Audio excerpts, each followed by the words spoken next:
Hello बच्चों, let's read the question. The question says that two closed vessel A and B of equal volume containing air at the pressure P1 and the temperature T1 are connected to each other through a narrow open tube. If the temperature of one of is now maintained at T1 and other at T2 where the T1 is greater than T2, then what will be the final pressure? Then what will be the final pressure?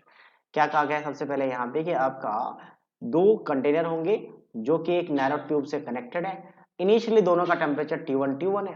और finally हमने क्या किया, एक का temperature T1 ही रहने दिया और दूसरे का टेम्परेचर T2 कर दिया और T1 के आपके पास ग्रेटर देन T2, मतलब एक को कूल डाउन किया गया होगा। ठीक है, तो अब यहाँ की बात करते हैं। इनिशियली टेम्परेचर यहाँ पे T1 है, यहाँ पे भी टेम्परेचर T1 है, प्रेशर P1 है तो यहाँ पे प्रेशर P1 है, वॉल्यूम V है तो यहाँ पे वॉल्यूम V है। नंबर ऑफ मोल्स की बात करें तो नंबर ऑफ मोल्स निकाला जाता है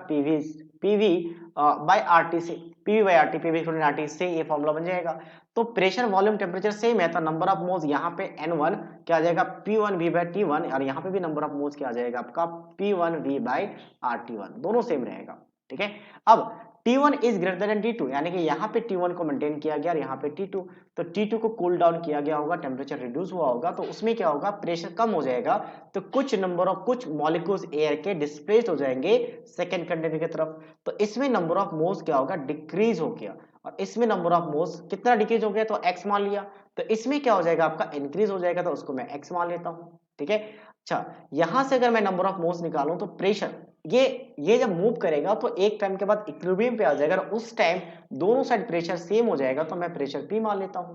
तो यहाँ पे प्रेशर कितना P है, वॉल्यूम तो सेम ही रहेगा, वॉल्यूम V है बाय RT, तो R यहाँ पे क्या आ जाएगा T1 और यहाँ की बात करो तो यहाँ से आपके पास प्रेशर तो वही है, वॉल्यूम वही है, बट यहाँ पे R टेम्परेचर क्या आपका T2 है।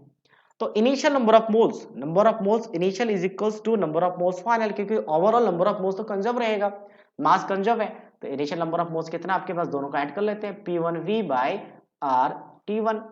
प्लस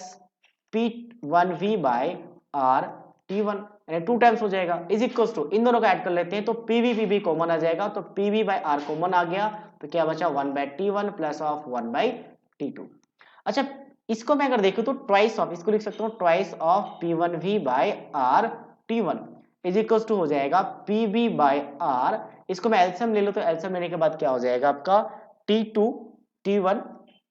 अच्छा थोड़ा सा गलत हो गया, थोड़ा सा हम इसको रिवर्स कर लेते हैं, T2 प्लस T1 क्या हो जाएगा एलसीएम लेने के बाद T2 plus T1 divided by T1 into T2। अब यहां से देखा जाए तो R का वैल्यू और वॉल्यूम कैंसिल आउट हो रहा है, हमें फाइनल प्रेशर P चाहिए, फाइनल प्रेशर P चाहिए, then P will be equals to क्या हो जाएगा अच्छा T1 भी तो कैंसिल आउट हो रहे हैं, so that means twice of T2 divided by T2 into P1, twice of T2 into P1 divided by T1 plus T2, तो ये फाइनल आंसर हो जाएगा। तो ऑप्शन की बात करें तो option 2 of P1 T2 by T1 plus T2 option B के साथ मैच कर रहा है, so that is option B is the right answer of this question. So I hope you understood it well, all the best.